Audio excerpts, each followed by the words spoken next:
हाल ही के दिनों में हुई मानसून की बारिश का दौर पिछले कुछ दिनों से एकदम से थम गया है। बारिश का दौर थमने के बाद मौसम में भारी बदलाव आया है। मौसम में लगातार बदलाव और तापमान में उतार चढ़ाव की वजह से थार के रेगिस्तान में मौसमी बीमारियां फैल रही हैं। शहर और गांव में तेज बारिश के बाद जगह जगह जल भराव की वजह से मच्छरों की तादाद में बढ़ोतरी हुई है। इस वजह से थार में मलेरिया बेकाबू हो रहा है तो अन्य मौसमी बीमारियों से पीड़ित सैकड़ों मरीज रोजाना अस्पताल पहुंच रहे हैं। बाड़मेर के राजकीय चिकित्सालयों में मरीजों की भीड़ निरंतर बढ़ती जा रही है। हाल ही के दिनों में हुई मानसून की बारिश का दौर पिछले कुछ दिनों से एकदम से थम सा गया है। बारिश का दौर थमने के बाद मौसम में भारी बदलाव आया है। मौसम में लगातार बदलाव और तापमान में उतार चढ़ाव की वजह से थार के रेगिस्तान में मौसमी बीमारियां फैल रही हैं।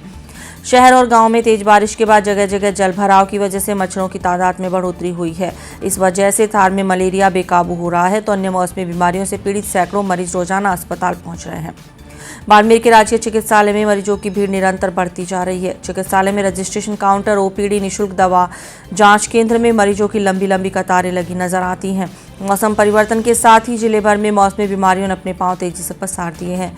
मौसमी बीमारियों के बढ़ते प्रकोप के बाद राजकीय चिकित्सालय में मरीजों की संख्या में भारी वृद्धि हुई है। दरअसल इस बार प्री मानसून और मानसून में अच्छी बारिश हुई थी। इस बारिश से जगह जगह जल भराव हो गया। इसके बाद जिले भर में मच्छरों की तादाद में भारी इजाफा हुआ। ऐसे में वर्तमान में मौसमी बीमारियों का प्रकोप इस कदर बढ़ गया है कि जिले के प्रमुख अस्पताल मौसमी बीमारियों से पीड़ित मरीजों से अटे हुए नजर आते हैं।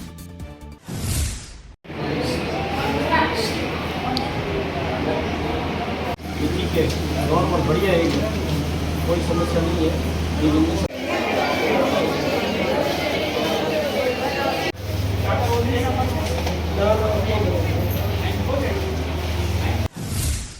मौसमी बीमारियों के प्रकोप के चलते राजकीय चिकित्सालय में बड़ी संख्या में पीड़ित मरीज उपचार के लिए पहुंच रहे हैं। सर्दी, खांसी, बुखार, जुकाम समेत अन्य मौसमी बीमारियों के मरीज उपचार के लिए राजकीय चिकित्सालय पहुंच रहे हैं। बड़ी संख्या में अस्पताल पहुंच रहे मरीजों के उपचार को लेकर चिकित्सा विभाग के इंतजाम नाकाफी साबित हो रहे हैं।